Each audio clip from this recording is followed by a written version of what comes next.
has literally years, I hesitate to say decades, of experience in this field.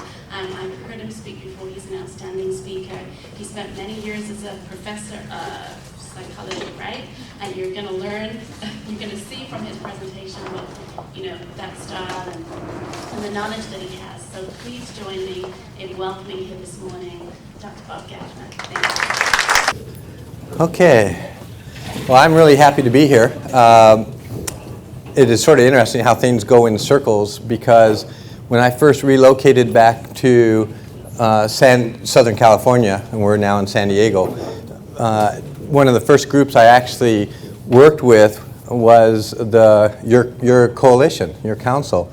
And in fact, some of the people who were involved were on our planning committee for the international conference we put on. So hopefully we'll get you involved again in some of the things we're doing. And I was really happy when Paula and Marin and the others asked me to come back, especially for Domestic Violence Awareness Month, and to share some of the things that I think are going on in the field. They told me I would have 4 hours to present, because everybody was going to be here eating all the good food, and they wouldn't be able to leave because they would be weighed down with all the calories. But then they assured me that it was all non-fat. Right. Yeah. Let me tell you a little bit and make sure. Hopefully you all have, did you all pick up copies of the PowerPoint slides? Anybody not get one? We're not giving you any. We're just doing a survey to see who's the ones who didn't get ones. Here, go ahead and grab. Anybody didn't, just hold your hand up and she can give you one. Those have most of the slides that I'm going to go over. Also, if you look on the back table or their table there, you can get information on our institute and some of the other things that we're involved in. And there's a flyer on the Institute on Violence, Abuse, and Trauma. Some of you know us through our Family Violence and Sexual Assault Institute, because that's been in existence for now 21 years. It was in Texas where we were, and now it's moved here. But we've now merged into Alliant International University. And so we formed a new institute that officially went into effect earlier this year, called the Institute on Violence, Abuse, and Trauma. I'm the head of that, which is like a vice president of the university. And Alliant has campuses in LA, San Diego, throughout the state, Mexico, Japan, China. So we're building a real international program. And the Family Violence and Sexual Assault Institute now is one of the centers in IVAT. And that's why you hear the words IVAT. And that's the proceeds for all the books and the other things we do go back into the nonprofit institute in order to continue the work on violence and abuse prevention. So that's what Paula was talking about. So I don't feel guilty that way too, especially now in a nice Jewish community center. I don't have to feel guilty telling you buy the books. But if you want to feel guilty thinking of poor Ellen having to carry these things all the way back to San Diego, see, then that might encourage you to buy some more books.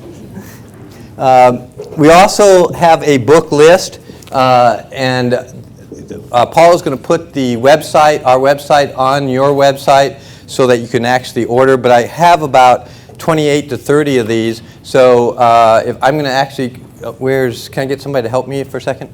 Paula? So for those of you perhaps from different agencies can share, these list about 450 titles that we now carry in our book club. So you only have like about 15% of what we have in there here. And we brought the ones that are most relevant. So go ahead and take one and look at those, or you can always email me. And I brought cards. I usually put my address on your slides, and I just realized I forgot to do that. So I have cards if you want to get a hold of me, and it has my home phone too, which is the best way sometimes to get me, in my home email. And I really respond pretty well to email. So if you have questions or you can't ask them all today, feel free to email me. And we're here locally about once a month too. And you are definitely invited to participate. We would like to have some of you participate in the planning for the international conference that we put on each year in San Diego. It was a few weeks ago. I don't know, was anyone here at the conference this year? That's not a good, one, good. That's not a good sign. You guys all should be there. In fact, we give discounts for shelter workers and others, and in fact, people can volunteer and go free. So we start a year ahead to do the planning. And so we are actually meeting next week, and we meet once out here and once in San Diego each month during a lunch, and we provide lunch to actually plan that conference. We draw between 1,400 and 1,800 people from all over the world.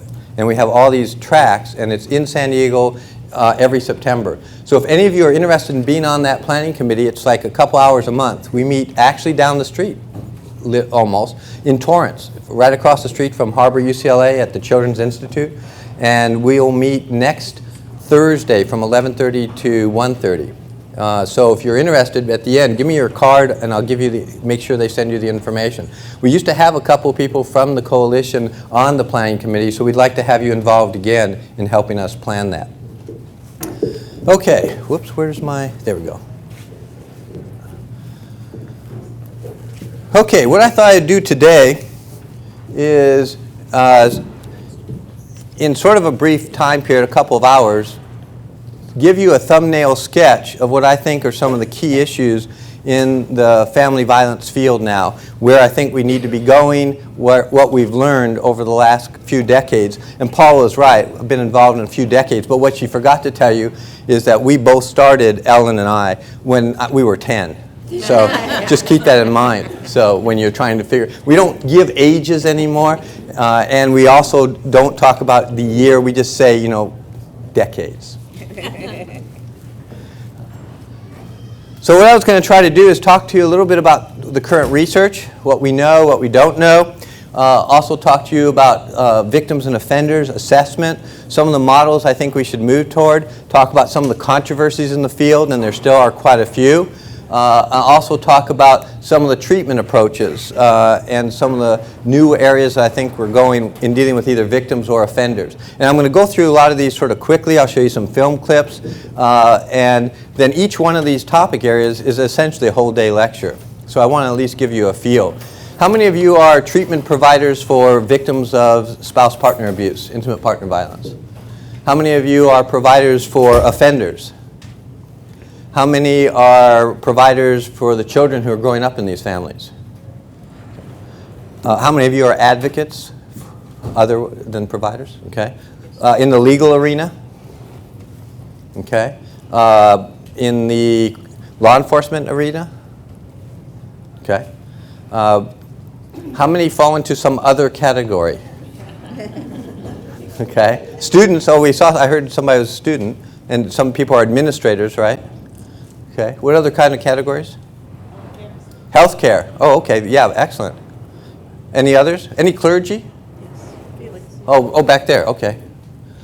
So we have a real mixed audience, so some of the things might be more relevant to some of you than others. But at least I'll try to give you a flavor for the field. And I look at it from a variety of angles, and I have for a long time, both as a researcher, as a practitioner, as an editor of several journals, so I see some of the most current research, and also from the academic side because I'm at Alliant International University. I supervise about a dozen doctorate students, and many of them doing their research in some area of family violence, abuse, aggression, or trauma.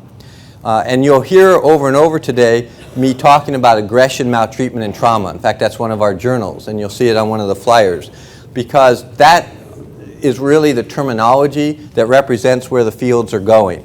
A lot of the issues, like the child abuse field, the family violence field, grew out of grassroots movements, and that was really helpful because otherwise we probably wouldn't be getting very far.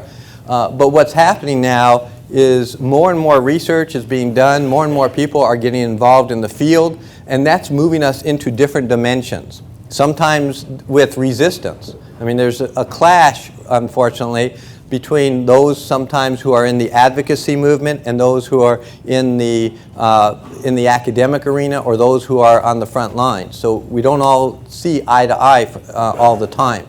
And what we are learning, though, is there is a body of research, there is theoretical foundations, there is information we know now in human aggression, in maltreatment, and in the trauma fields. And what's happening is we've been trying to integrate. And what I've been doing, especially for the last 5 to 10 years, is looking at how all these things come together. And that's what I'm going to try to show you today, is how they integrate. Child abuse, trauma, maltreatment, spouse partner abuse or intimate partner violence, which is the current terminology, and neuropsychology, which is another hat I wear, in other words, the brain. Most often, from the grassroots movements, the child abuse and the family violence fields have generally been psychosocial approaches in treatment or in theory. And what you're going to hear today is that we need to move past that. If we're really going to move forward, we need to start looking at what's either called biopsychosocial models, which is what I and others have created, or sometimes you hear it referred to as bioecological. In other words, integrating. And in the past, especially when I got started, and some of you did, we had the people who worked on child abuse over here, we had people who worked on intimate partner violence over here, we had the neuropsychologists over there, we had the frontline people over there, and rarely did we ever meet, or talk, or learn from each other. And those are really days in the past. If we're really going to move forward, we all need to. And one of the main goals of our institute and the conference is to bring all the players to the table at the same time to learn and meet and talk. And that's why I'm really happy when I do presentations like this, when we have such mixed groups, because that's really the only way we're going to move forward. So, this has been the model for a long time, especially in the intimate partner field. Fix him. And most often what it's meant is fix him, meaning lock him up, throw away the key. Now, for those of you in any of the fields you're in, no, that's not going to happen. Rarely are we going to actually lock him up or her up nowadays and throw away the key. One way or another, they're first not going to get locked up too often, and second is, even if they do, they're going to get out. And if that wasn't bad enough by itself, the effects keep going on. So even in the scenarios we used to talk about, get away, get into a shelter, file for divorce, leave the person, even that's only a Band-Aid. Because the effects of what happened in the victimization still last, and for the kids who are growing up in the home, just separating out if nothing else happens is no longer sufficient, because the trauma continues. And then they are likely to either be a victim or repeat the cycle again. And so basically what we've been doing for at least a few decades is what I call a Band-Aid approach. And what we're now recommending is we start looking for longer term solutions. And that's some of the things I'm going to talk about today. Not that we should eliminate this, but we need to look for other alternatives and other options. I just gave you this. Most of you know it, but I wanted to make it clear because there's too many people in the lay public and out there who don't really understand, and they use the terminology interchangeably. I mean, we still read the newspaper and hear about the huge instances of mutual abuse, and we know that that doesn't happen. There's not huge instances of mutual abuse. But what they're really talking about more often is mutual aggression. And there are huge instances of mutual aggression. Because we know from the research that in many relationships there is pushing, shoving, and even hitting. But it doesn't necessarily mean it's abusive. And it doesn't necessarily mean that one person is equal in power as the other. So many women do indeed push, shove, and react physically, but they're not as often really the abuser. They could be the victim, or they could be fighting back, or there could be no power and control issues at all. And that's the key, is to really watch our definitions. And what I gave you is the definitions that I tend to use and the ones that I think are the most common in the field. So abuse really has a specific meaning. Now, we're going to forget the people in the legal arena for a second as I talk, because they have a different definition. But in our definition, abuse means some ongoing pattern. It means somebody trying to intimidate, control, use power over somebody else in a relationship. And it usually produces some type of trauma. Okay, can you buy that? Okay, well, in the legal arena, that really doesn't have to be. So for those of you there, if we're in a relationship, we're not, Ellen, I'm just... If we were in a relationship, and I got mad at her and hit her, then I could be arrested for DV and sent to a 52-week program in California. But if there's no power and control issues, not an ongoing pattern, and I wasn't trying to really, control her or intimidate her, then in our definition, that would be aggression, not necessarily abuse. That's where the legal arena and the mental health advocacy arena separate out. Not that it's right to hit under any circumstances, but there is a distinction. Same thing, she could get mad and push and shove or hit me, in an argument. That tends to happen much more often in relationships than many people want to admit. But to get it, yeah? There's a white Lexus blocking the driveway. Oh, yes, there is. So if anybody has a Lexus, a white Lexus, Ellie?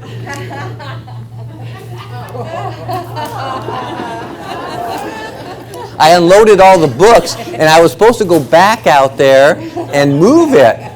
So, okay. Okay, so ignoring that I parked in an incorrect space and forgot to move my car, which, by the way, would not be abuse or aggressive. It would be stupidity. So we'll leave that alone for right now. Okay, at least it's still there, right? They didn't take it away. Okay, good. So far. So one of the things we know, by the way, from the research is that if you use these types of definitions, about 70% of the case, the female is the primary victim and the male is the primary aggressor. Okay?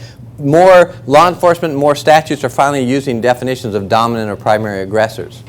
About 15 to 20% of the cases, the female is the primary aggressor and the male is the primary victim.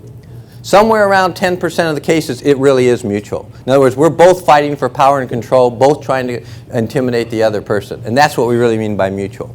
So if we accept that, then things fall into place a lot better. Unfortunately, we have people on both extremes of the family violence movements who, one is the real extreme fathers' rights groups who say it's equivalent, men are abused as often as women, which is not the case. And then we have some people on the radical side of the battered women's movement who say women virtually never abuse, and that's not accurate either.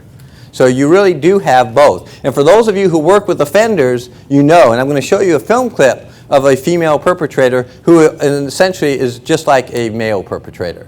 And I'll show you some of the new research that some of my students, former students, have done and what's happening around the country too in dealing with that. For those of you who are doing treatment, then these are the types of things that I usually like to see asked in intake, or at least issues to be aware of. And what I'm going to do today in the time I have is challenge you. No matter what your field is, no matter what your role is in working in this field, what I would like you to do, hopefully by the end of this lecture and over the coming weeks and months, is challenge your views of what you're doing and why you're doing it. In other words, get out of the black box. Too often in the family violence fields, we tend to do what's been done, whether it's working or not, especially if you go into an agency. Because this agency has been doing it for this amount of time, here's the program they've been using, so you're hired in, and so you do that. It's passed on from generation to generation. What I would like you to do is start asking why. Why are we doing it this way? Somebody needs to be able to explain to you, in things that make sense, why we're doing this. Why are we treating people this way? Why are we using this program? Why are we viewing things in this manner? And if they can, fine. If you can't, then look at maybe alternative things or other ways of doing things. Don't accept that because it's been done this way for so many years, it means it's the best or right way to do it. And the field is much more complex than people want to admit. And the other thing that hopefully will happen by the end of today, or the end of my section today, is that you will be more confused than when you started. And evidently that fits well too. We're in a Jewish community center, so you're supposed to have guilt and confusion. So it works out nicely. Isn't it nice that we throw out all these stereotypes? But the field is much more complex, and that is counter to what's going on in the world today. Because everybody at all levels wants things to be simple. We want simple solutions. And I can tell you now, in dealing with family violence and child maltreatment, you're not going to find a simple solution, no matter how hard you look. And it's even more complex than many of us have realized. And that's what we're going to show you as well. I just gave you a handout on emotional abuse. Not that you don't know this, but to remind us in this day and age that we cannot ignore or minimize the psychological effects. And the reason is because I see that happening over and over, especially in the courts. Not necessarily in the courts criminal, but in the courts family. Can't tell you how many cases I deal with nationwide, because I do a lot of forensic consulting, where a battered woman has gone into court where there's domestic violence, but she obviously didn't talk to anybody about it, doesn't have broken bones or bruises or blood or guts, and talks about the verbal abuse and the years and years of harassment, humiliation, degradation, and it's really not paid attention to. That's an area that we really have to focus on. And at the end, I'll just touch on it. That's a whole day's lecture, just dealing with child custody and domestic violence. I didn't bring those books, but on the book list, for those of you who have it, or in the website, we now have quite a few good books dealing with that topic area. And that's a training that we do regularly. Because too many battered women in this country, and out here, not elsewhere, right here, LA, are losing custody of their kids because they're being accused of parental alienation syndrome, which doesn't exist, by the way. Alienation does, syndrome doesn't. And that's another lecture, so I won't get into it. But the key is that now we are in such a state of war internationally. You cannot pick up a newspaper or watch TV without seeing some terrorist activity, a bomb, violence, tremendous acts of one person hurting another, or countries against countries. So now there's a desensitization. And it's happening worldwide. It's a numbness that occurs. So we don't see blood and guts, we don't see broken bones. Somebody talks about being yelled at on a daily basis and we say, oh, big deal. We may not be saying that, but that's the impression. Especially, again, sometimes when we get into the legal arena. So something we really have to pay attention to. So that's why I just put this in there to make sure we get reminded. The other thing that rarely happens, even though we all know it, is the sexual abuse aspects of intimate partner violence. We know from the research that at least 3/4 of intimate partner violence situations has one or more acts of sexual abuse and or rape. Huge statistics. And there's a whole range, as you can see there. This comes out of our handbook, one of our treatment manuals, by the way. But from humiliation, did I give you another one? Yeah. To unwanted touch, all the way down to sadism and torture. And I have been in this field a long time. I have treated all sorts of things. But some of the things that victims have told me in treatment, I mean, I still can't even imagine in my worst nightmares of what they were forced to do. But the thing that's still consistent in the intimate partner violence field is a policy that's been there all along, and it hasn't changed. It's what I termed a long time ago, before George Bush stole it from me, is the don't ask, don't tell policy. And with sexual abuse and rape, that is likely the last thing they're going to admit or talk to you about. And sometimes, even if you ask nicely, they're not going to. I'm sorry.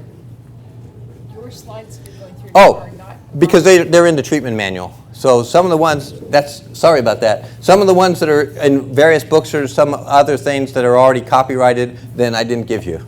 Sorry, my fault. These are a couple of them. Yeah, that was my fault. But that is the issue that's usually at the foundation of some of the humiliation issues. And until they deal with that trauma from that abuse, they're not going to often progress further. And again, that's usually the last thing they will talk about. And if you don't ask specifically somewhere in the sessions about sexual abuse, about being forced or pressured to have sex when they didn't want to, they will not volunteer that information. So that, again, just a caution to keep that in mind. Because that type of trauma is going to hinder them progressing in other ways. Okay, let me talk about some of the research with perpetrators first. First males, then we'll talk about females. Long time ago, and unfortunately too often in this country, the approach that's been used for dealing with perpetrators is what I, again, termed a long time ago, a one-size-fits-all mentality. And we also have known for a long time that that's not likely to work. Perpetrators, victims, are not a homogeneous group. They're heterogeneous. They're not all alike. And the more we try to treat them alike, the more failures we're going to have in treatment. So many years ago, some of us started talking about, let's look at the differences among perpetrators. And fortunately, about a decade or so ago, people started doing that. they started looking at perpetrators and seeing, do they fit into different typologies? And what you have in your handouts and what's up here is some of the common findings from the research. That from a research standpoint, there's roughly 3 to 4 different types of male perpetrators. And they've been labeled different things, but one of them is what was called family only. And these are some of the characteristics. Family only, meaning these are men who are not likely to be violent outside the relationship. They're likely to be controlling and abusive and violent or aggressive inside an intimate partner relationship. Many of them come from families of origin that also were abusive. Next type is what's called borderline, dysphoric, depending on the label you want to use. These are the ones that are more likely to get into the criminal justice system.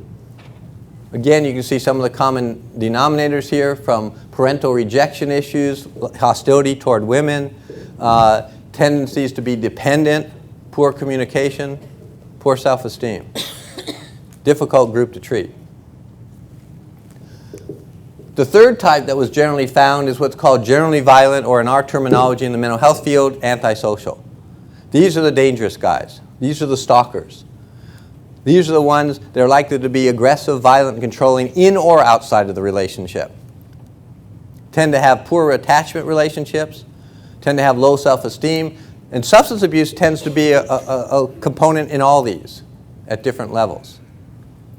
Now, what's happened with the more recent research in the last 5 or 6 years, when they went back and analyzed, they found there was actually a fourth type, which Amy Holsworth Monroe termed low-level antisocial. These are guys who tend to have antisocial behaviors, tend to be violent, but they don't actually have a personality disorder. They may or may not be at the stalking level, and they may not be as dangerous as the other group. Now, the good news is that this group of violent, the antisocial, tends to make up only about 15% or so of perpetrators. But they account for something like 70% of the perpetration, especially recidivism. So the ones that are hard to treat, that keep going back and battering others, are the ones that tend to be more in that group. So that's something to keep in mind. So the fourth group is sort of in between. Okay, we'll leave that alone for a second. Now, the good news and the bad news about this research is it finally gets us to start realizing that there are different types of perpetrators, which also implies a very important thing. If you treat all these guys alike, you're not going to likely be very successful with all of them. And that makes logical sense also. Because they have different characteristics, they have different issues going on, that you need to treat the ones according to the issues they have, which tends not to happen in this country. So here in Long Beach, for example, if somebody gets arrested for domestic violence, they get referred to the 52-week program. Now, the way they get into a 52-week program, my guess is, and I haven't checked in a while, is they have a list of certified providers, and they choose from one of them. Correct? Yes. Right. So they could go to you because of things like where you are located, how much you're charging, what hours your treatment program is. By the way, none of those things have anything to do with being successful in treatment. They're not going to you because maybe they have a substance abuse issue, or a trauma issue, or a family of origin issue, or difficulties with impulse control, or difficulties with self-esteem. Now, by just odds alone, your program may meet the needs of a certain percentage of the ones getting referred to you, and you'll be successful with them. But there's going to be a large percentage that unless you're geared to their needs, you're not likely to be as successful. And that's why when you see the research that says batterer treatment is minimally effective, it's because they're averaging all these things.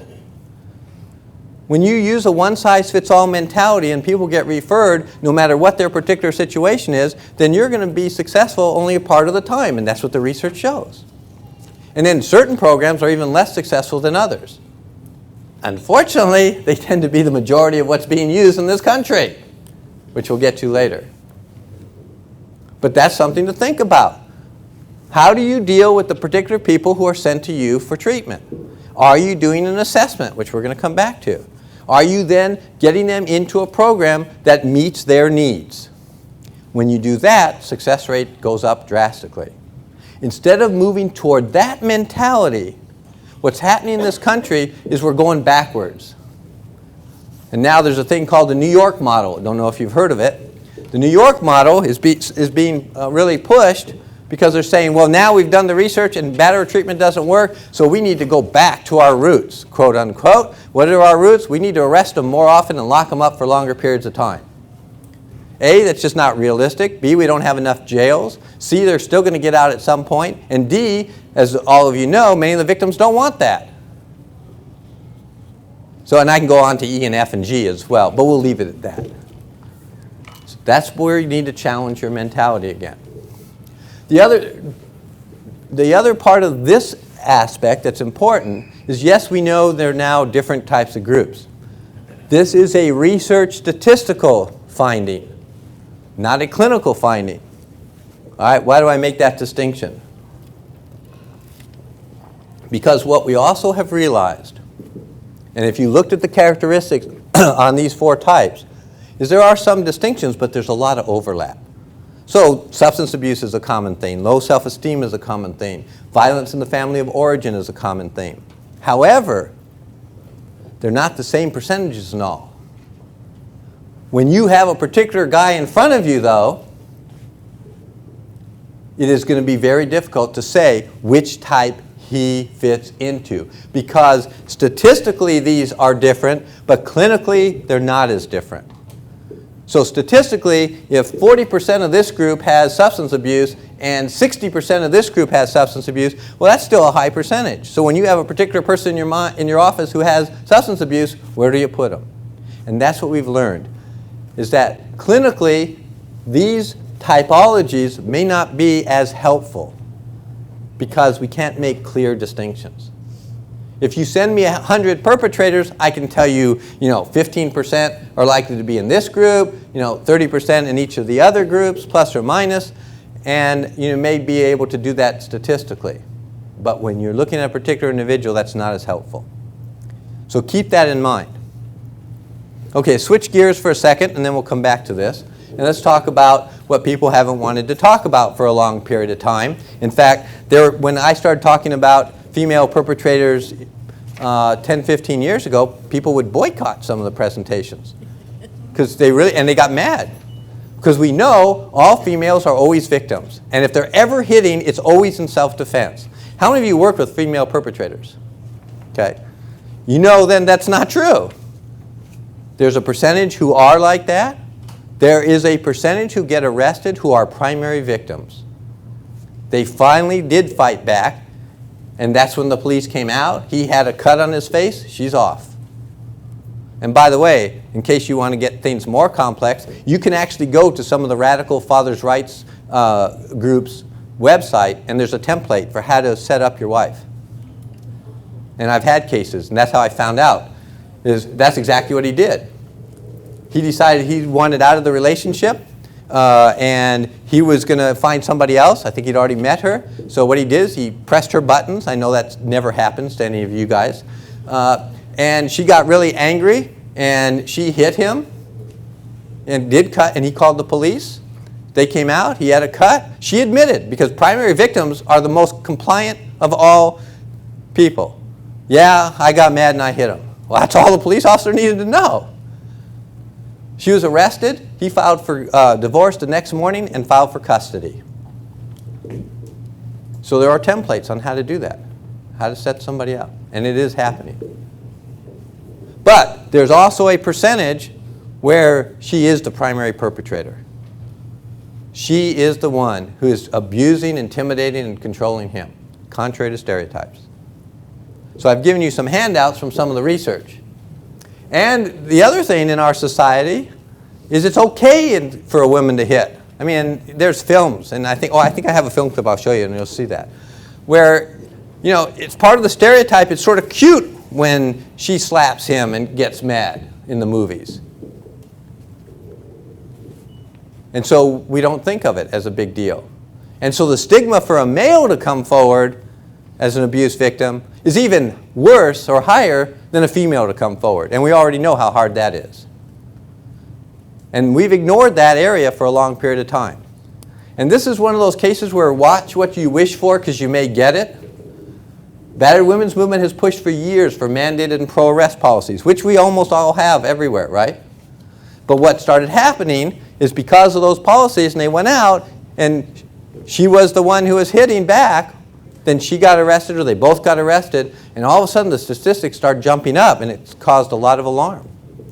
And then we started realizing that there are indeed female perpetrators, but that sometimes the wrong people are getting arrested. So when you look at the research, there's things we know. As I said, in about 20% of the cases, the woman is the primary abuser, primary aggressor. So that translates to a lot of cases every year, nationwide. However, the injuries tend to be less severe with male victims than female victims, because they're just, size difference in others. However, to compensate for that, and I use that word sarcastically, females are much more likely to use weapons than males are. Knives, guns. So when those things happen, it jumps up the lethality issues. All things to keep in mind. All right, give you a couple of these. All right, I'll do this first. Do this fast.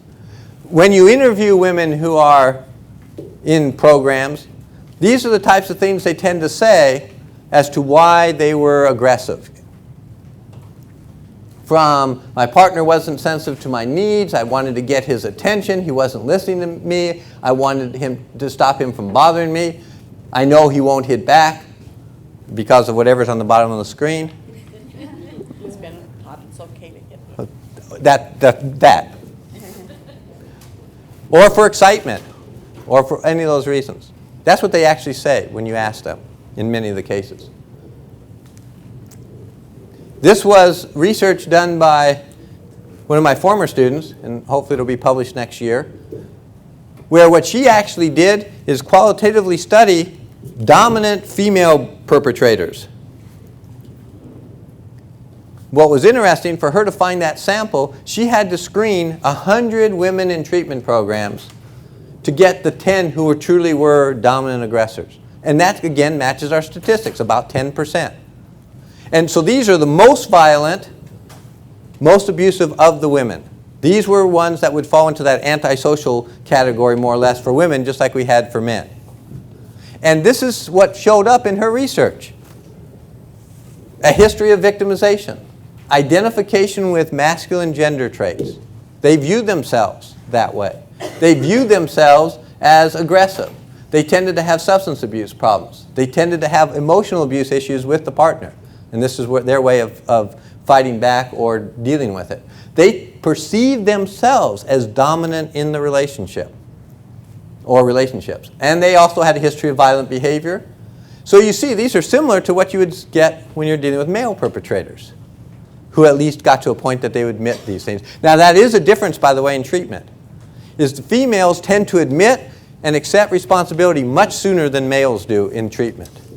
And for those of you who work with both, my guess is you see the same things that we see in treatment. Oh, I just realized, we didn't bring I didn't see the Weaver book there. We have a book that I was going to show you later, but it's not here, it's on the book list, called Treatment of Women Arrested for Domestic Violence. It's the only curriculum out, because we found we couldn't use our same curriculum for men that we were for women. It didn't work. So we created another one. We also saw that there was usually something in their past that changed their self-identity, some event, some trauma. We also saw that some emotional detachment issues. That's what she found. Now, let me show you a film clip. This came out a couple years ago on 2020 that actually shows you a female perpetrator. Now, as you listen to her talk, see how similar that is first to a male perpetrator, and second, all the things you just saw there, see how many you see happening in what she's saying. Okay? And yeah, if we're going to have lights back there, and we'll see how this works here. I get to be multitasked here. This is called the test of the presenter. And we'll see if the sound works too. Okay, this would be a good time to come on. Okay, why are you still there?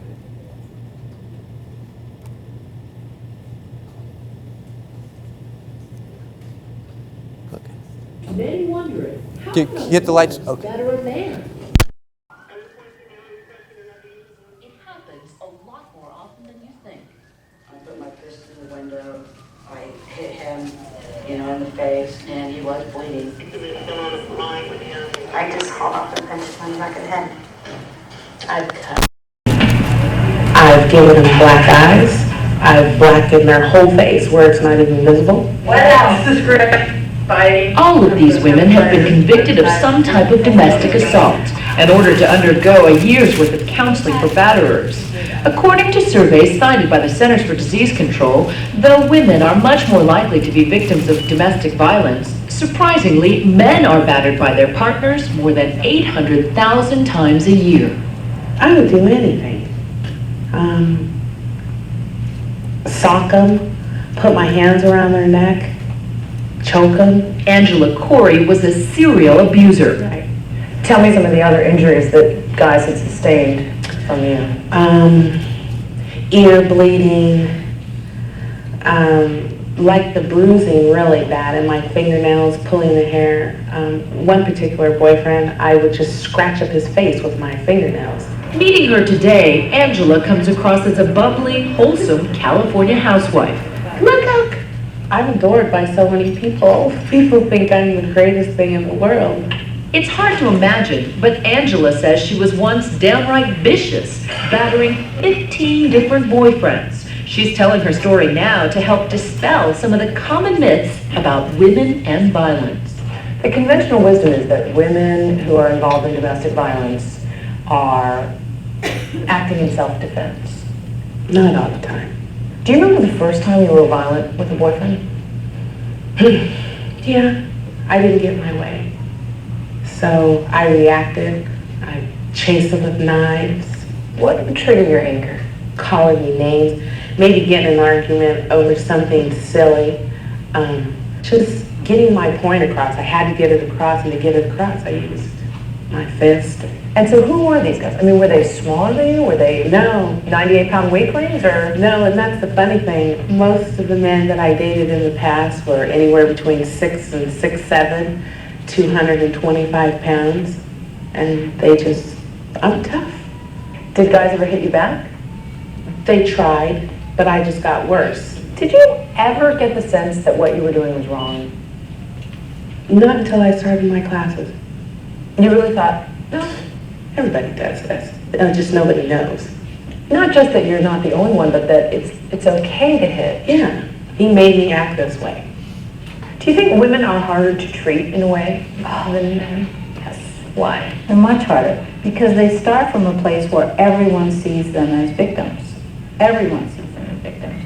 How does that feel to you to be treated like that? Claudia Diaz, an attorney and psychologist, runs batterers programs for both men and women. Angela attends her classes. And you just get pissed, Who would? I did. Claudia says women who batter often feel their actions are perfectly justified. And why wouldn't they? Look at on television. It's a comedy when a woman slaps a man. Snap out of it! In Hollywood, it's called slap the cad, whereby it's practically a birthright for any woman to hit a man who's offended her. I can't think of anything better. Vivian Lee did it in Gone with the Wind. Gwyneth Paltrow did it in Shakespeare in Love. Stop it! Andie MacDowell did it to Bill Murray in Groundhog Day over and over and over again. I would have said anything to get a piece of that. And the man? Well, if he's injured or even killed, as the murderous babes of the hit movie Chicago tell it,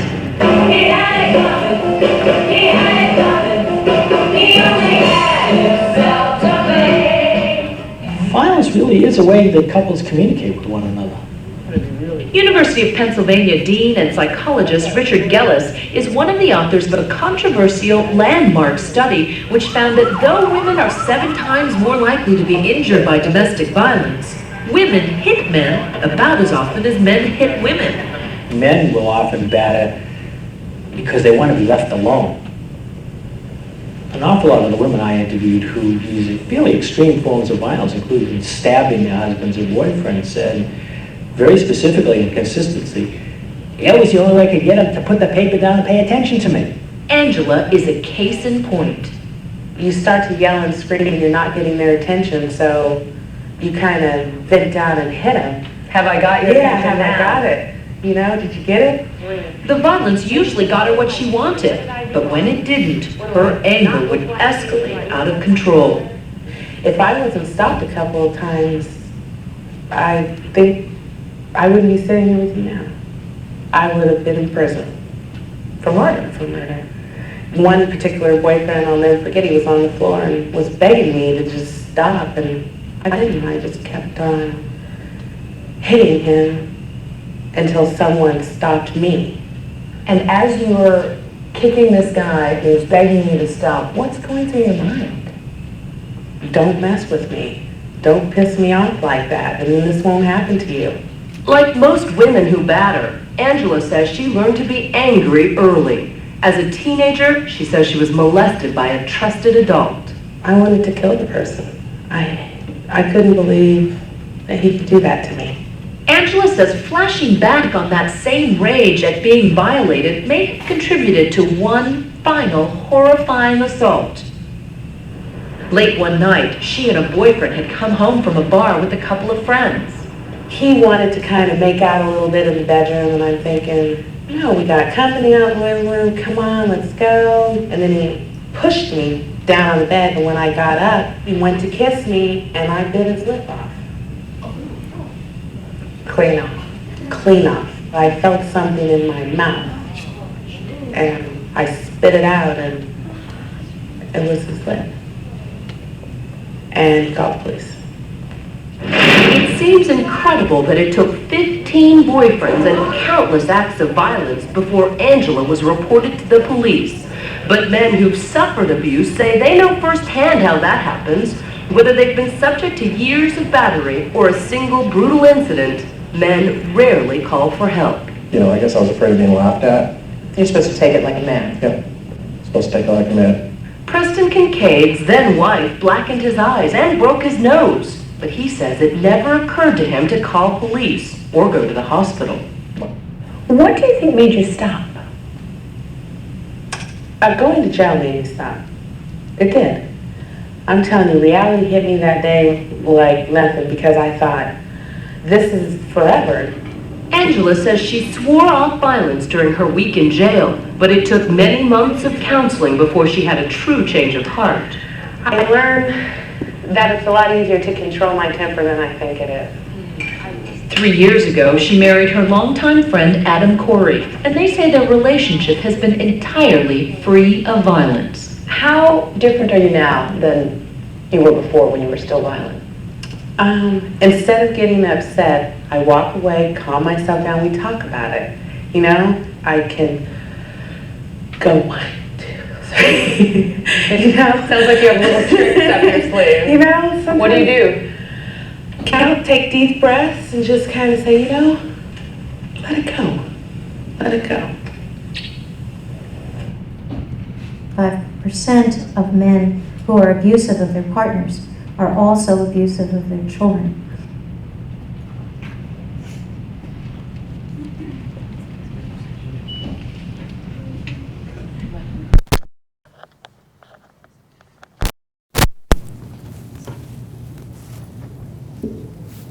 Comments? You see how many of those things on you could tick off with her? You know, the history of victimization, viewing herself as aggressive, repeated. Same things we're finding in clinical interviews and in the research. This is a good example of. And she's no less violent than a lot of the male perpetrators we deal with. But for years, we really did not want to recognize that this is occurring. And so what's happening, though, is that in California, as you'll see later in the presentation, there are certain restrictions on how you get into treatment, what kind of treatment you can go to. And we'll talk more about that. But you can see again, what made a difference for her, which is similar for male perpetration, is being held accountable, consequences, and then into an intervention program, which obviously worked for her. And that's also a good example of when people say treatment doesn't work. Well, if it's done right, it definitely can work. And that's a pretty good example of somebody who's learned new skills. And for most of these cases, violence is indeed a learned behavior for a lot of different reasons. Dr. Geffner. Yeah. Two nice prosecutors are dying to know, did she only do a week in jail for biting off her boyfriend's lip? The question was, did she only do a week in jail for biting off her partner's lip? That is correct. But now think of male perpetrators. How many of them are in jail for a week or longer? I mean, most often, perpetrators really don't go to jail unless they can't even bond out. Most often, male or females are sent, they're processed and released or released overnight. So even a weekend, 3 days, is that what you're saying? Okay. So a week is actually long in the history of domestic violence. Now, just aside, every now and then I got to get a little political. This is absurd. I mean, if you think about domestic violence with strangulation, attempted murder, all that, and these are misdemeanors in this country. And rarely do they ever get prosecuted. Rarely do they actually go to jail for any length of time unless they're so serious of an offense that, I mean, they stalk or literally use a weapon. But how many of your cases involve some type of strangulation or choking? And that's pretty serious stuff, guys. But it's a misdemeanor, right? We've got 2 DV prosecutors. Yeah. And this is not your fault, so don't, I'm not blaming you. But that's something to really think about, where our priorities are nationally. And by the way, I know you're all just thrilled to hear this because I heard how many nonprofit organizations are in here. And if you're like all the other nonprofits, we're all struggling for funds. And it is going to get worse long before it gets better because all the money now is going out of domestic violence, going out of social service, going out of mental health. And guess where it's all going? Yeah, Homeland Security, which is defined as all sorts of ways. Now, I sort of like that term, Homeland Security. So let's really do it. Let's really do it for Homeland Security. Well, that's political. I'm not supposed to be political, so we'll leave that alone. Okay. So where do we go from here? We do need more research. I have a couple of my students, and they're actually more around the country, and other people are actually looking at is the typologies for females match the males? Are there different typologies? How do we deal with when you do have relationships going on, or when, like with her, people want to stay in relationships? I mean, in California, you cannot do any type of couples work with anybody who's in a certified program by law.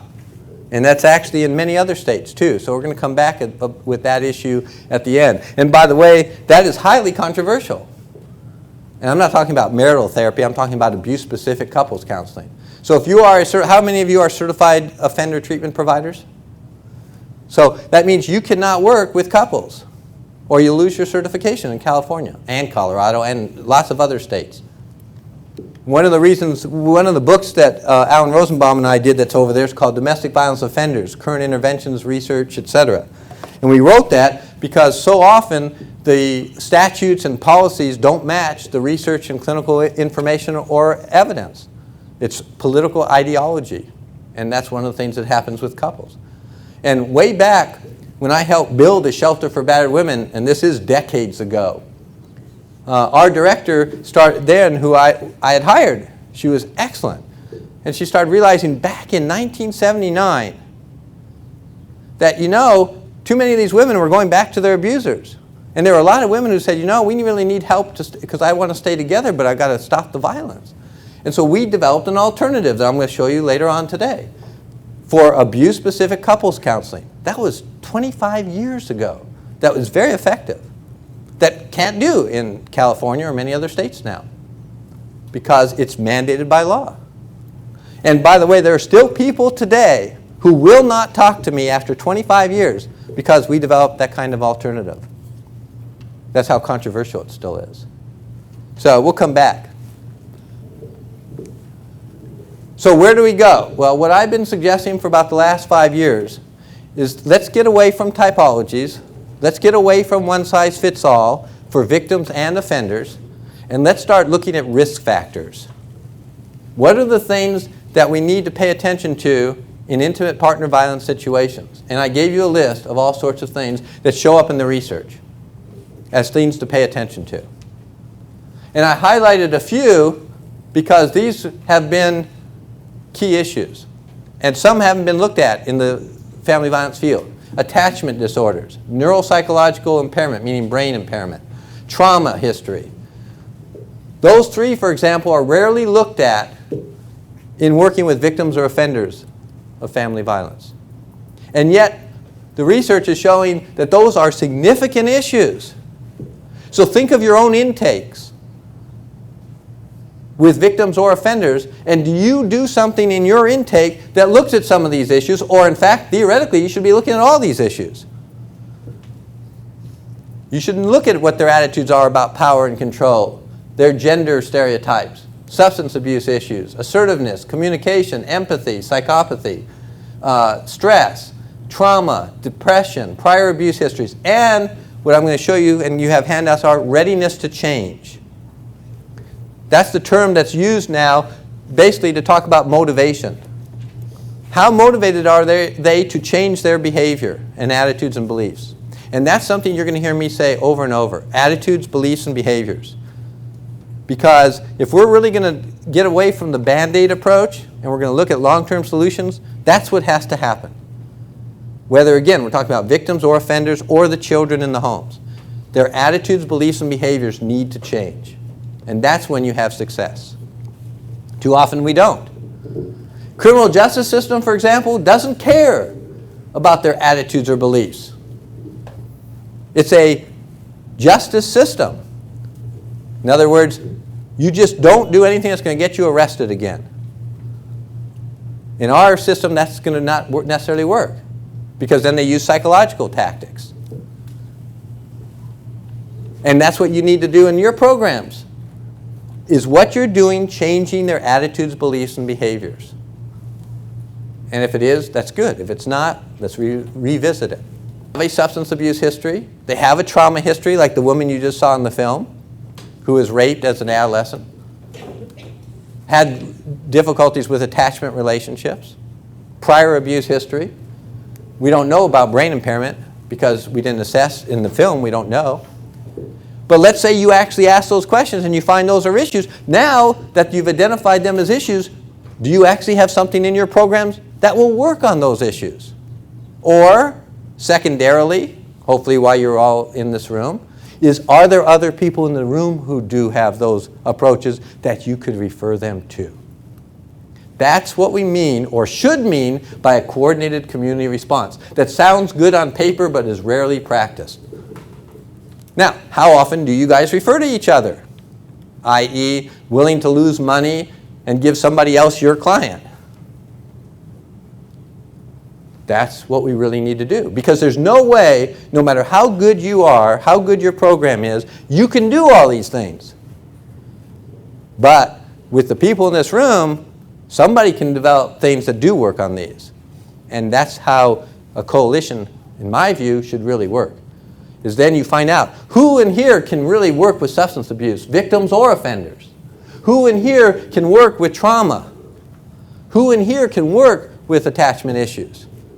And then identify that to each other. So when you get a client, and you can refer.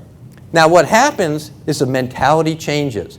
I'm not worried about losing money, because I know if I refer to you, some point you're going to get a client that you're going to refer to me. Now, can you honestly say you do that? So some of you, I see nodding your head. Some of you are sort of giving me looks that mean probably not. The more we can do that, the better off we're going to be. So, talked about substance abuse. Need to have concurrent treatment. This is an area that we're doing research and others are. And it's really difficult, because how many of you work with shelter programs? And how many of your shelter programs allow substance abuse issues? One person went like this.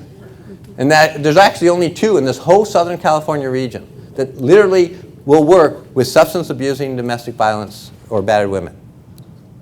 One in Orange County and one in, on the other, well, I guess one in Antelope Valley and one in Orange County.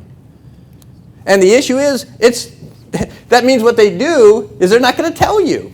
If you have a rule No substance abusing women allowed in the shelter. And now you ask them, do you use substances? How many are going to say, oh yeah. Yeah, last night, as a matter of fact. Well, check, you don't get to come in. So what they do is they hide it, which means you're not going to progress in working with the victims because that substance abuse issue is going to counteract. Has to be either concurrent treatment or something similar. Same thing for trauma. If somebody isn't working with them with those, whatever you're doing is not going to have the effectiveness. And that we've learned. But we still have most shelters in this country refusing to take battered women in if they have a history in the last X amount of days, months of substance abuse. If they could have X number of days or months sober, they may not need to be in the shelter. That's how they interact. A study that was done a few years ago started looking at how do we integrate. And they started looking at domestic violence, the antisocial issues, and alcohol abuse. And sure enough, what they found is there's an overlap among those. And when you have all three of these, it was the most dangerous situation of all. Substance abusing, antisocial, with attitudes that was okay and actual practices of committing domestic violence. Those were the most dangerous guys, which makes sense theoretically. But what they also found is rarely are people set up to treat that. Trauma. This is the trauma symptom inventory. It doesn't print well, so you don't have this in your handout. But this is one of the instruments we use, developed by John Briere. He's speaking here in November. Oh, excellent. And John he's from USC. Yeah, excellent. And he deals with trauma issues. Now, what's interesting is he was purely trauma way back when he and I met, over 20 years ago. And now the stuff he's doing with trauma relates to family violence. And he's starting to make those connections a little bit more now. And this is his instrument that looks at PTSD issues, mood issues, sexual concern issues, and anger impulsivity issues. So this is one of the things we use for victims and offenders, to look at victimization history. The idea is to start finding out what is their trauma history, because the same thing I said before, if you're not working with the trauma and they have it, like the woman in the film, you're not going to be successful in whatever else you're doing. And this is the brain. Don't leave home without one. As I mentioned at the beginning, family violence has been mostly a psychosocial model. Power and control, learned behavior. And not that those are bad or wrong, but it's not the complete picture. And this is what we should have known for a long time, because any species, human or others, where there is aggression, there's almost always a biological component.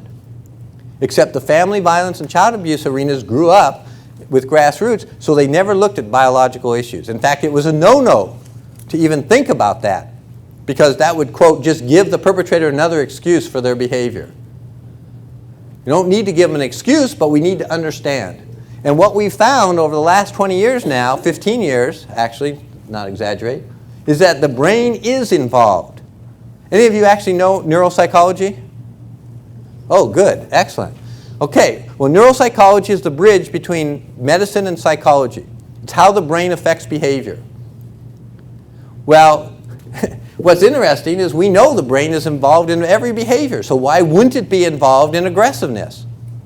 And in fact, it is. Alan Rosenbaum, way back in 15 years ago, in treating perpetrators, started realizing in their histories, many of them were coming in with histories of head injuries, fights, accidents, whatever.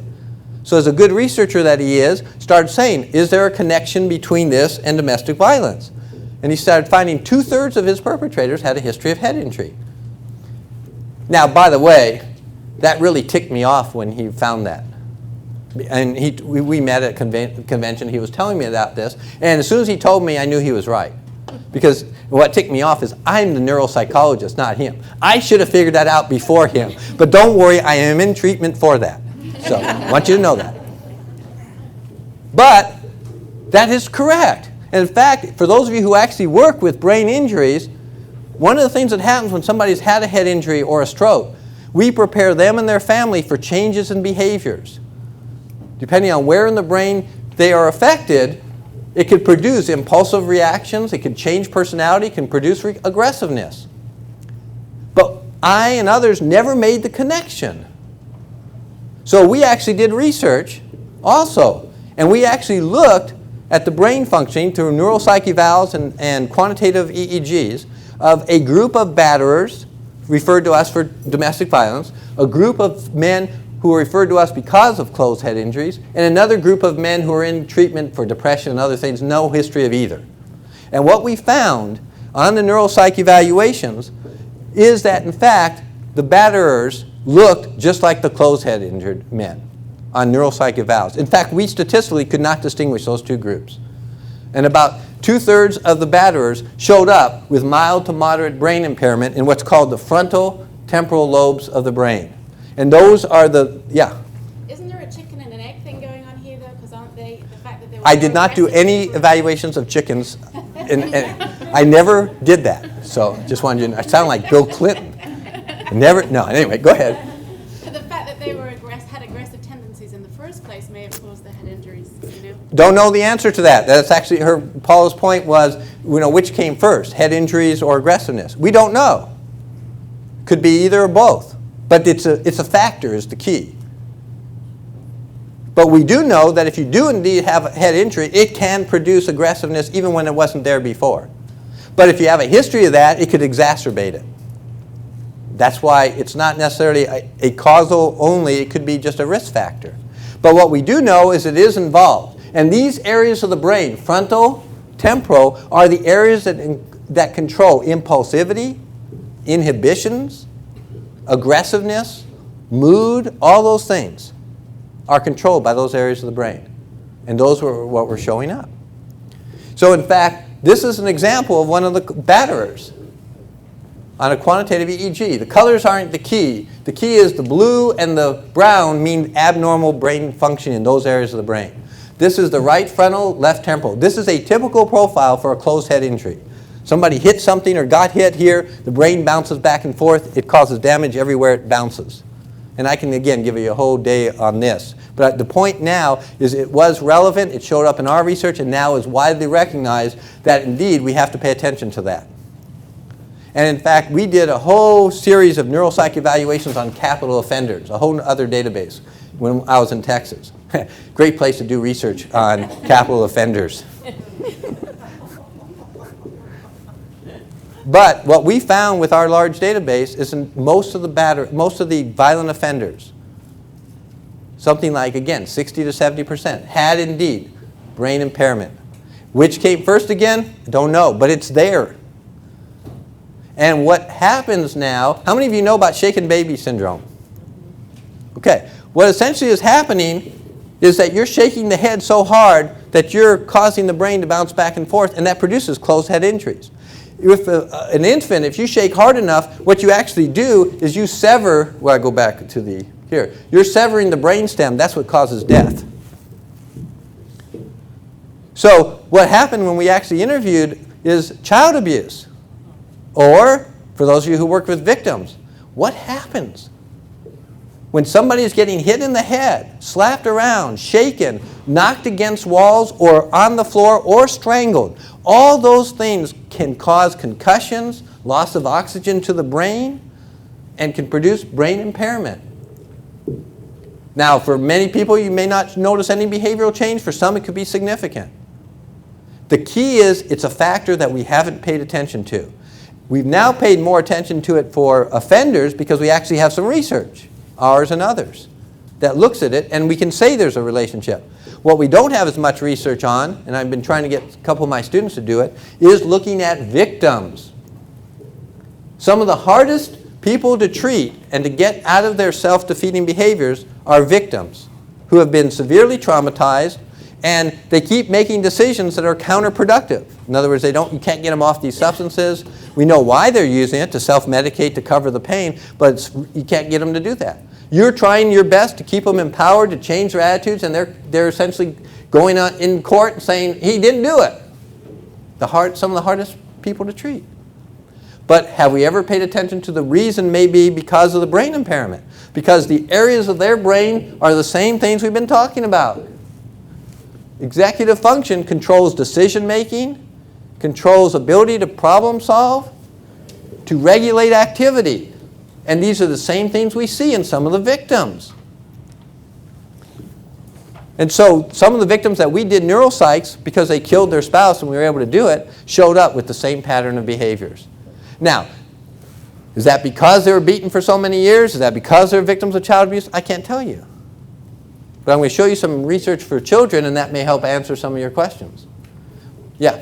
Are you going to tell us what to do about this? No. Any other questions?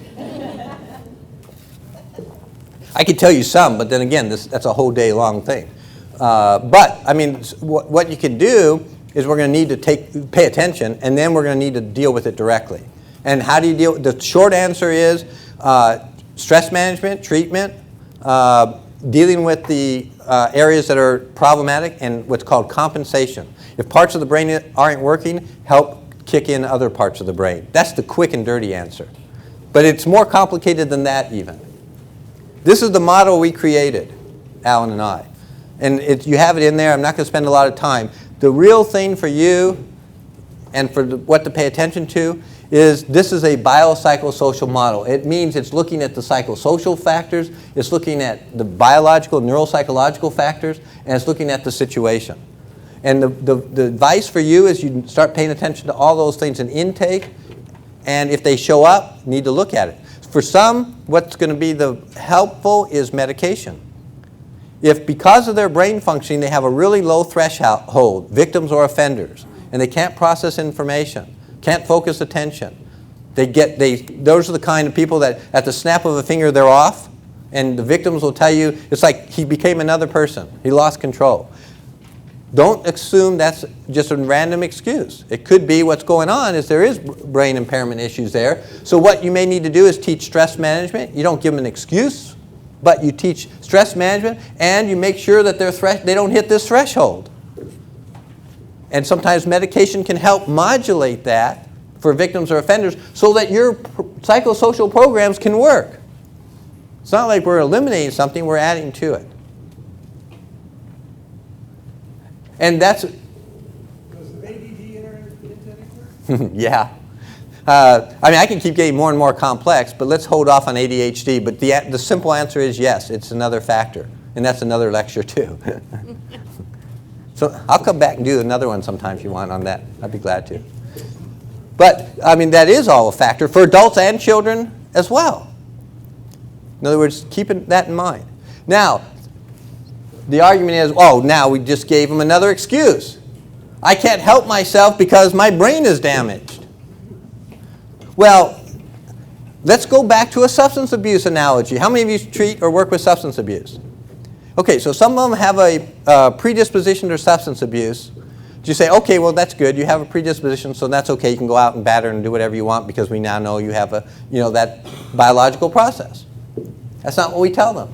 What we tell them then is, if you really have that going on, then you better not go to a bar. You better not drink, because then literally you're going to be kicked over this threshold. Same thing for perpetrators. If you have this going on, you better, I was going to say damn well, but we're in a place that probably shouldn't say that, right? You better make sure that you don't hit that threshold. You don't get angry. And I'm going to help you by teaching you skills of stress management and others so that you don't allow yourself to get to that point. It's your responsibility to make sure you don't get to that point. So I'm not leaving or losing accountability, I'm changing it. So those are some of the simple answers. Now, I'm going to make your life even more complex because I told you that was the goal. Paula required me to. Blame her. It's her fault. There's another factor with the brain. It's called neurotransmitters, neurochemistry. We know from dealing with trauma, when you produce chronic trauma in adults or children, you produce a stress response. Adrenaline and other things change. Chronic trauma produces changes in neurochemistry. And that produces changes in behaviors and functioning. So whether you're talking about a battered woman, a POW, or a child who grows up in a home where there's constant domestic violence, that chronic trauma actually changes neurochemistry. which produces the same types of issues we're talking about. Now, the answer is you need to then get them out of the traumatic situation, treat them for the trauma, and then we do know that the brain will settle back down, the neurochemistry can revert back to normal. But it's another issue to keep in mind. So as soon as we keep putting somebody back in a trauma situation, it's going to kick off that whole issue as well. All right, I gave you some handouts on victims. And now let's throw in children. And we know now that children who grow up in homes where there is indeed domestic violence are in a chronic trauma situation. And not only does that produce all the psychosocial stuff you already know about, from helplessness and hopelessness and all these things that you see on the handouts I've given you, all the psychological effects, all the learning effects of seeing somebody use power and control and get away with it, so they learn that that's the way you solve problems, right? I mean, if dad can do this to mom and there's no consequences for him, then geez, that's the way I'll get things that I want. So you got all that going on. And if you want more, there's a few books out there, including the ones that we edited, Children Exposed to Domestic Violence, and the newer one, The Effects of Intimate Partner Violence on Children. Talks about treatment, talks about all the things we're talking about. However, this type of PTSD, this is drawn by one of these kids who grew up in this home, same as the ones that you work with, that produces chronic trauma very similar to kids who grow up in war zones. And in that first book, there's a chapter comparing kids who grew up in war zones at that time, like Bosnia, now Iraq, Mideast. And they look very similar to kids who are growing up in domestic violence situations. And that chronic trauma now produces all sorts of things. Now, about a quarter of these kids seem to be resilient, and we're learning why so we can learn how to treat. About a third seem to barely be hanging in, and about a third, 40%, are really showing lots of behavioral issues. And it doesn't make any difference we're talking about boys or girls, high income, low income, different ethnic groups. We still see that. We see it cross-culturally. I've been fortunate to do training in China. And we see it in the kids there. Same types of pictures like the ones you just saw. Hawaii is the most diverse state there is in the U.S. We do a trauma conference there every year and work with the local people. They have the same things going on. Doesn't make any difference what culture. They may express it differently based on their culture, but it's still there. I gave you some research. And there's a whole body of research, and I gave you a bunch of these in there, on what's called the adverse childhood experiences that came out of a huge CDC study in California. Vince Felitti at Kaiser and looking at what's happened to people through their lifespan. It's called adverse childhood experiences. So what they did, they had 18,000 people over like an 18-month period. Whatever reason they went to Kaiser, headaches, broken bones, flu, whatever it was, they took the survey, part of their intake questionnaire. And they were asking about adverse childhood experiences, which they defined as things like this. You know, were your parents psychologically abusive, physically abusive, sexually abusive by anybody? Look at the percentages, by the way. Is there substance abuse when you grew up, mental illness, mother was beaten, did you have a household member imprisoned? And you can see the large percentages that fall into those categories.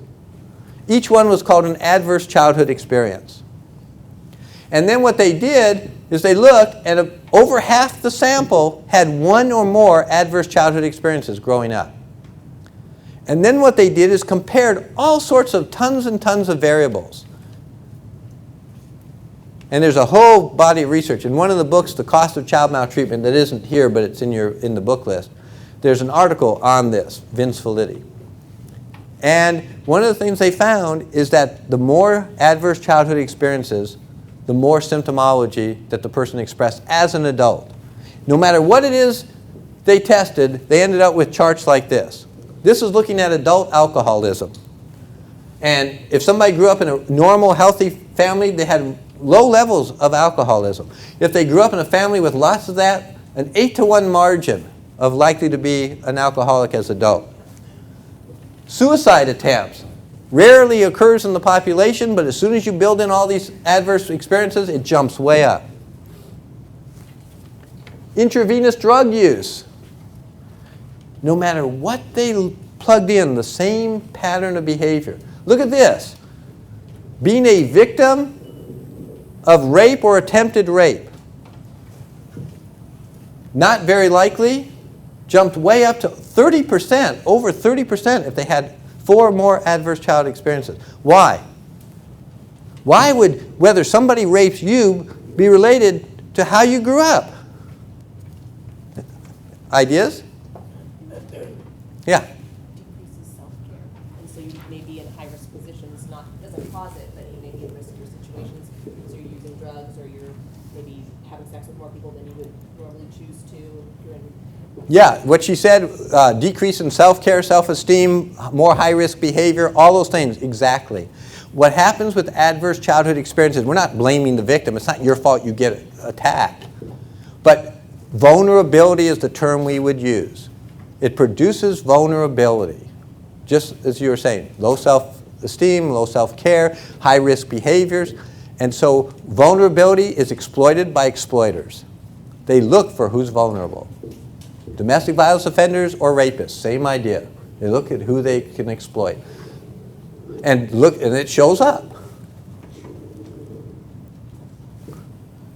Even job problems related to this. The point is that adverse childhood experiences is a lifelong potential issue if no intervention occurs.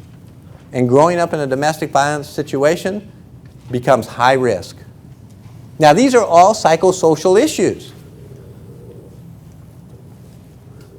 Remember, we're supposed to make your life more complicated? Well, here's the additional complication. We now also know that it's not only psychosocial, and this is where the ADHD comes back in a bit. We also know that kids who grow up in chronic trauma homes, their brains are different by the time they hit 5 or 6, structurally and neurochemically. Just being exposed to chronic trauma produces changes in the brain structure. So the sensory motor areas are overdeveloped and the frontal lobes are underdeveloped because their survival depends on their ability to detect their surroundings. It's a survival mechanism, like a war zone. You have to be aware of every sound, every gesture, everything that's going around because a bomb could go off or you could be in danger. In the home, it's the same idea. So the brain changes to adapt. Now, to jump ahead, because I know she's about to ask me, what do we do about it? Well, we don't have all the answers. This is still new. What I can tell you is that once the structure of the brain changes, we don't know how to unchange it.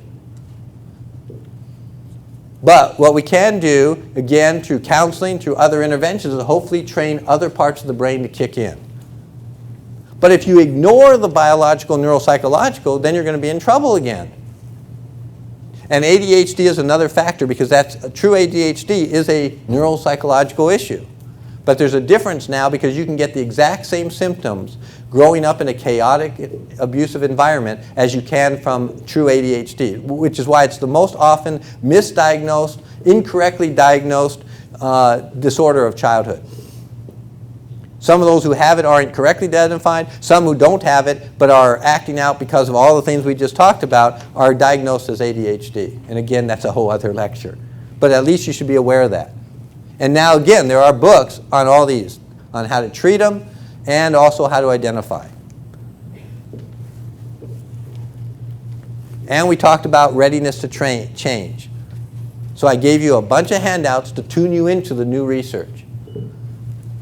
And this is for victims or offenders. And this is something to pay attention. Somebody gets sent to your treatment program for offending, and you give them whatever your psychosocial intervention is. But if they're in strong denial, and by the way, I know that only occurs in San Diego and not in Long Beach, then they're not likely to benefit. I mean, you're giving them all this material, and they're in denial, they're not ready to change, so it's like in one ear and out the other. And the same thing for victims. So what people are finally starting to look at is how do we motivate them to change first get them to a level, which is the action preparation stage, and these are like stages you go through. This is based on an addiction compulsion model, but now being applied to the family violence movement. And the focus and the recommendation is, let's do some things at the beginning of intervention for victims or offenders to motivate them to change, to realize it's in their best interest to change, and then you do the intervention when they can actually benefit from it. And there are now instruments and other things to look at these. And I gave you this handout that explains the different stages. And this is mostly with men. I'm going to show you, I also gave you the one for women, because they are slightly different. So if they're up here in pre-contemplation or contemplation, they're not going to get very far. We've got to look at ways to kick them into preparation to move forward. And there are debates on how long that takes. I mean, Richard Gellis, who you saw in the film, he and I debated for a while because he was saying it takes a year to get them into preparation. I said that it's individual. Some may take a year, some may take 2 years, some may be able at their stage to move within 6 weeks. The key is, again, to find out where they are in this process in your interviewing, in your intake, so that you could work with them. This is theoretically what should happen. This is reality. What happens is people take a step forward, 2 steps forward, 1 step back, they have relapses, so you keep going like this to gradually keep with it. But you got to keep with it if we're going to succeed. So I gave you some some handouts on how people change to just sort of help guide that. And this is Jody Brown's idea of applying this to victims, and found that actually for victims, instead of preparation, what she found that was what she termed letting go of the hope that he's going to change on his own. And that they need to get to that point before they really advance forward. And so I gave you some of the information that she's developed that I think is really helpful, because essentially what this is, if any of you know economics, it's a cost-benefit analysis. And offenders and victims do this subconsciously. And that's why, like Alice LaViolette's book, who's down the street here, oops, don't have it here. Oh, that's out there. It's called It Could Happen to Anyone, Why Battered Women Stay. And some of the others out there too. Michael Hurtica, who's actually up the road, has a whole series on A Therapist's Guide to Growing Free, working with victims and survivors of domestic violence. All excellent resources. And they have things for the victims themselves. And they've both been here as speakers. Oh, good, excellent. And so what's happening is the battered women or batterers go through the process of, am I getting more out of doing what I'm doing than it's hurting me? That's why you need consequences. If there are no consequences, they're going to keep doing what they're doing. Or when a battered woman comes into your shelter, she's hurt, depressed, upset, victimized, and so staying out of the relationship is worthwhile for her. But over time, the injuries heal, the psychological trauma issues go down, and the loneliness and dependency goes up, and when they cross, she's back. So it's a good model to start looking at. And so that's why I gave you some of the things that came out of Jody Brown's research. And then I gave you a bunch of handouts on intervention, a model that we developed actually in Texas for the state, on looking at how do we approach these cases. And again, whatever you can take out of this that will benefit you, feel free to. But the idea is to start looking at an organized case management approach. From the time you get somebody in your office, clinic, agency, identifying what they are, and then a more formal assessment. That's where we are really weak. That's why I keep emphasizing this. Is that most of us do not do or spend the adequate time on assessment. We may do a 45-minute to an hour-and-a-half intake interview, and then we stick them somewhere. Somewhere means some type of intervention. Is that pretty typical? And the problem is, that's not sufficient to really get all the issues we're talking about. And if we're really going to design a treatment program, which you see down here, to really change attitudes, beliefs, and behaviors, we need to know all this up here. It's like pay me now or pay me later. We need to invest the time in finding out what's going on with the victims or the offenders so we can make sure that our intervention is going to meet those needs. And then, which is virtually never done, I'll skip that. There's a film, it was actually made here locally too. It's called Why Men Hurt. and Alice is in it. I'm in it. It's excellent. And I was going to show you a clip from it, but we're short on time. It's a DVD, actually, that actually interviews some of the men in treatment and talks about some of the severe violence, but then it, over time in the film, shows how they change. And it's excellent. So I was going to show that there. But the key is you can't assume. Some of these guys or gals look antisocial, and we don't even want to start treatment. But because they look it doesn't mean they are. And the reason I like that film is these particular guys that are in the film look like they're really dangerous, and then you see how they've changed over time with treatment. And that's really a key. Because if they are truly antisocial, you don't want them in your group. And he agrees. Because they're going to either disrupt the group. If they're bright, they'll take over the group. And what they learn, according to the research, is they learn how to be better sociopaths. They learn what the right things are to say to get through the system. So you need a whole separate approach for them, with really strong supervision, probation monitoring, and everything to get very concrete and behavioral. But if you just put somebody in a group, it's going to not do any good to you or them. That's why the assessment is key, and the things we need to look at, both risk and protective factors for victims and offenders, so that you can gear your intervention to them. That's what I call assessment-based intervention. We don't do that very well in the family violence field. But for those of you who are in healthcare or in mental health, it's really crazy because this is the only area that occurs. If somebody walked into you for depression or for anxiety, or they walked to a physician because their arm hurt, or whatever it is, every one of these cases we do an assessment and then send them to someplace that specializes or at least is geared to that. And we would think it's dumb to do otherwise. I mean, can you say, and even imagine somebody coming into your office, clinic, agency, says, I'm depressed. You say, hey, no problem, we got a group, goes every Friday, it's in the other room. And in there we have depressed people, anxiety people, we have violent people, we have everything. But that's the group we have, and we're going to send you to it. They'd laugh you right out of the building. Or if they did it in the medical arena, it's called malpractice. I mean, before I get a cast on my arm, I want to know if it's really broken. It's logical, but we don't do that for family violence. So I gave you some ideas of assessment, things to build into your assessment. And looking at risk, which is really a key that we need to focus more on. I gave you Jackie Campbell's new assessment instrument. She was at our conference talking about the new research. Now, unfortunately, hers is geared more to males. We don't have the same information on female perpetrators. I made these sort of gender neutral. And right now, the more of these that you check off, the more violent or lethal the situation is likely to be. But she's going to have, probably within the year, an actual quantitative scoring system with weightings to be able to say, you know, what the risk category is. So best researched instrument available for looking at male perpetrators. Don't have anything equivalent for females. But at least you have issues to look at here to pay attention in your assessment. And it doesn't take very long to do. It's only 20 questions.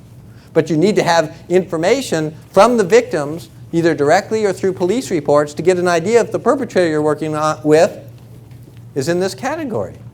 Because you and us and nobody else wants to read about them in the newspaper because they killed their spouse. And we just had 2 instances in the last 2 weeks in San Diego alone.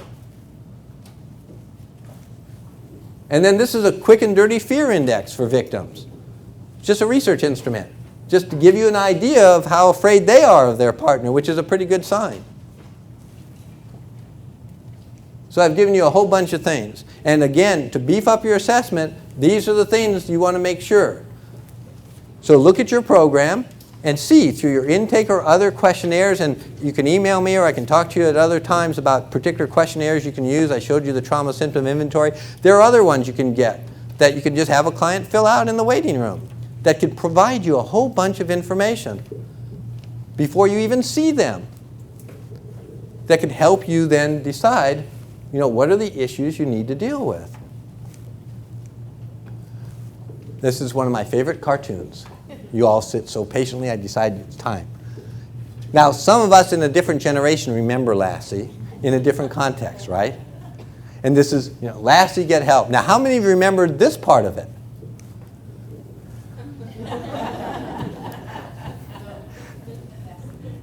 I sort of love this cartoon. It's so different.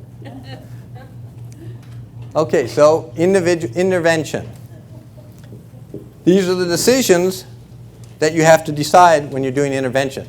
Now, unfortunately, the state has made some of these decisions for you, which in my view is really not appropriate. Because if you're a domestic violence offender provider, treatment provider, then in California, and you have a certified program, then you're going to do group, gender-specific, generally open-ended, ongoing psychoeducational treatment. Correct? Yeah, that's the 52-week program. You don't have the option to do concurrent or conjoint. You don't have the option to do mixed gender unless you get a specific waiver from the court. And in fact, you don't have the option, even if necessary, the best, and both want it, to do a couples approach. And this is where things are dumb. Pardon my French. Or Latin, or whatever. Who are the best trained people to actually work with couples if they are going to stay together and deal with the domestic violence? Are they people who treat domestic violence and know how to deal with group and marital counseling? Or are they the marital and family therapists out here who don't know anything about DV? That was sort of a trick question. I think you knew the answer to it. However, that's not what happens in these states, because the only people who can work with the couples, if they want to, is they have to go underground. And underground means they got to find somebody who's not a certified provider and knows about DV. So then you're in trouble, because you got somebody dealing with marital counseling who may not ever address the DV issues, which is when you do get in trouble. That's why we don't call it marital therapy, we call it abuse-specific couples counseling. And we don't mean that you have to negate the other things you're doing or that you mandate that. You never do that. But it is important to have alternatives available. I mean, you already know that most of your victims are going back to the offender and that they're dealing with trauma issues. They're dealing with self-esteem issues, right? Yet we're going to only treat her over here and we're only going to treat him there, and never the twain shall meet. Well, for those of you who are trained in mental health, you're reducing the likelihood of success. If they are indeed going to stay together and they're in a non-lethal situation, then the best approach may in fact be abuse-specific couples counseling with somebody who's trained in domestic violence. But that's a real no-no to even talk about around the country. I mean, there's some places in the country I go, hopefully not yet in Long Beach, where I literally get booed to even mention the idea as an option. However, it's a very successful option, alternative. But you can't do that in many states. Here's what a lot of people want to do. Professor Gallagher and his controversial technique of simultaneously confronting the fear of heights, snakes, and the dark. Now, how many of you truly would like to do that to some perpetrators?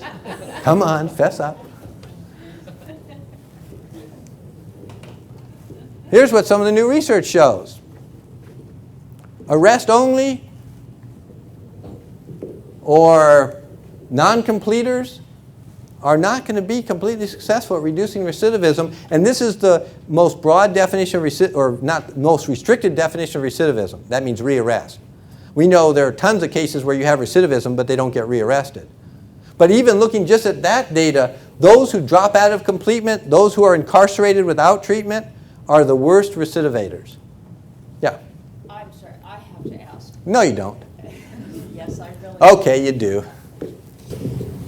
Are you telling me that the research shows that for people who are arrested only, the recidivism rate is 33%, and that the recidivism rate for people who complete a certified BATTERERS intervention program is 35%? So the recidivism rate is higher for people who complete the BATTERERS treatment program than for people who are only arrested? Or probation only, or others. Now, why is that?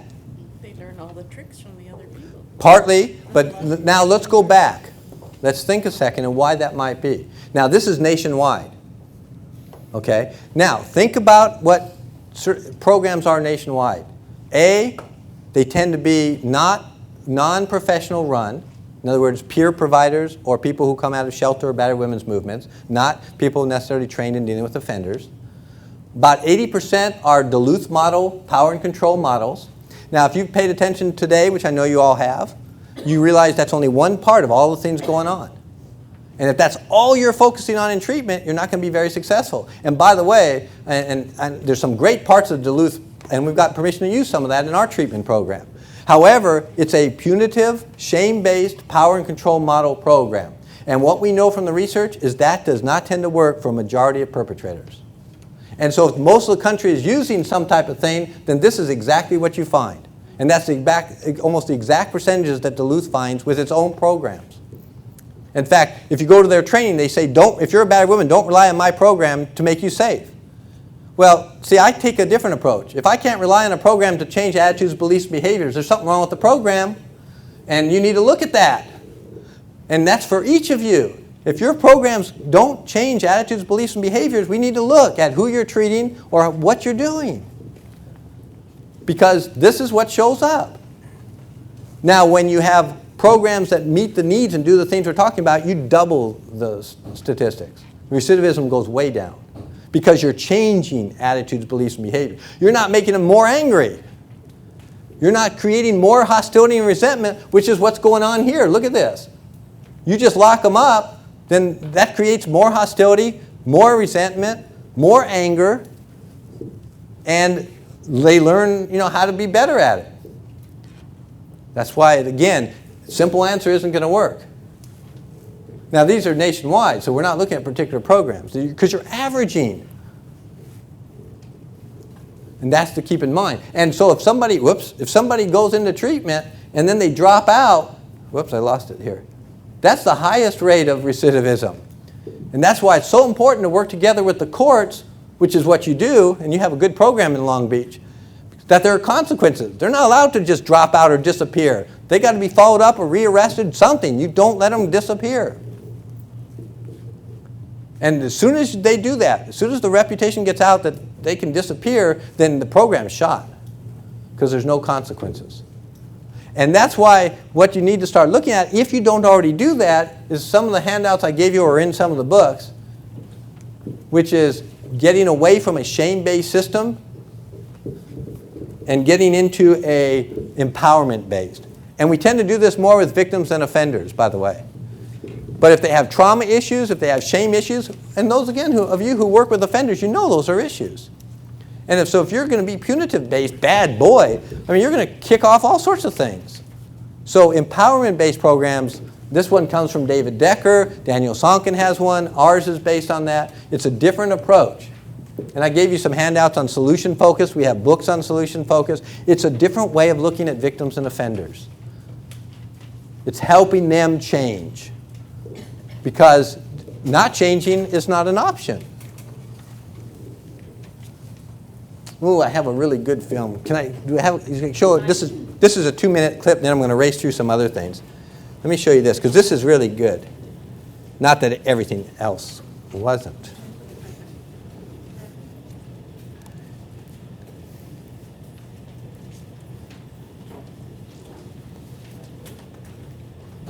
Oh, come on. There we go. I want you to look at the techniques. This is a solution-focused technique of really shaking up the perpetrator. That's why I like it. Oh, we can hit the lights.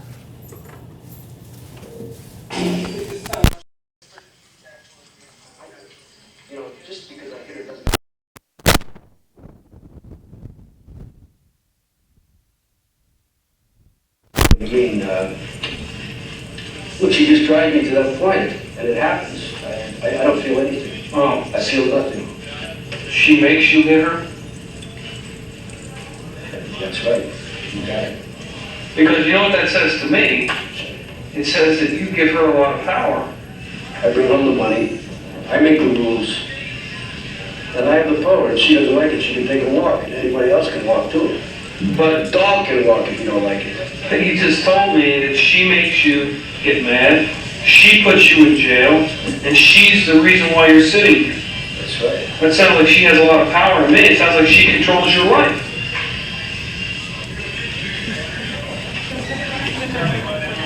Well, maybe you got a point there.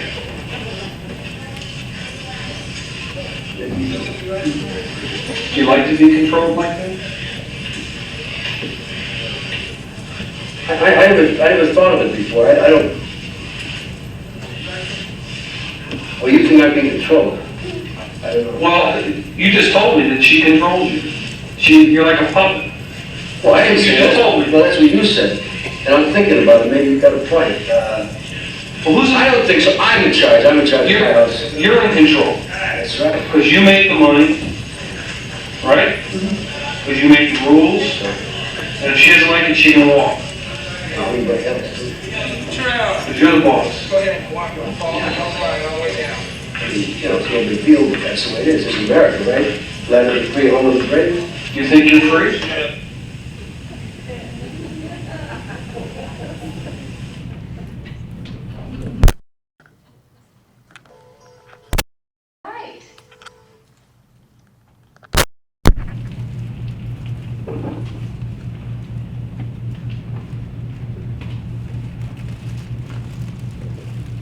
That's a solution-focused approach. See, there's no shame.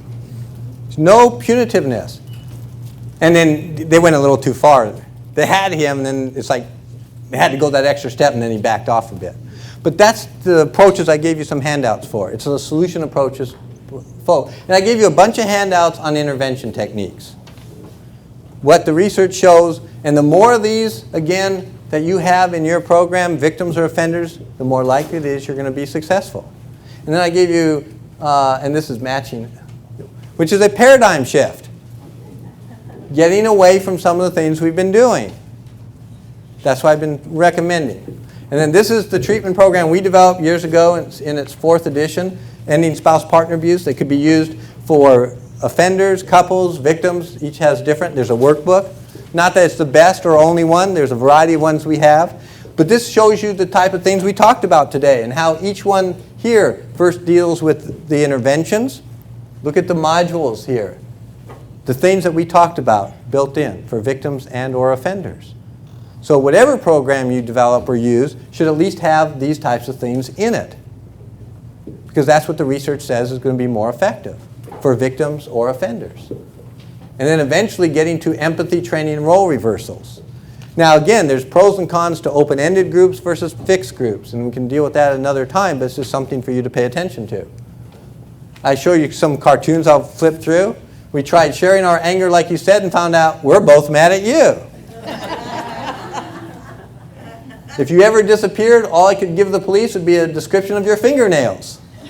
Communication problems. And then there are games that are back there that we use. Fear of intimacy support groups. Another cartoon. And then this is you don't have this. This is the progress evaluation form that we use in there, which is very important to monitor progress, give that back, looking at these things. And then I gave you the outline for the treatment of women arrested. And you can see some of the similarities, some of the differences. Looking at family of origin, intimacy, parenting issues, much more relevant for females than males. And I gave you some handouts on what we try to do when we're working with women who are arrested for DV. And these are the modules for them. And we didn't bring that, but it's in the order form. It's called Treatment of Women Arrested for DV. It's a curriculum. And here you can see the outline. And these are some of the handouts from it. Female aggression wheel. Female caring wheel. It's my new electronic guy speak translator. I type in I love you, and it started smoking and making funny noises, and then the screen went blank. These are all handouts from it. And then I gave you some things about the abuse specific. Some of the assumptions, controversies, pros and cons. And then I gave you some handouts on successful treatment. The more of these you can check off, this comes from Daniel Sonkin, then it means you're working toward changing attitudes, beliefs, and behaviors. And how do you know if you've actually done that? Go on and draw. I feel your anger and I sympathize with your need to act out. No, please, you draw first. It'll give your inner child a sense of self-worth. Gunfight at the I'm okay, you're okay canal. So hopefully that gave you at least a taste of some of the new things going on, some of the things for you to think about, some of the complexities in the field. Again, glad to be here.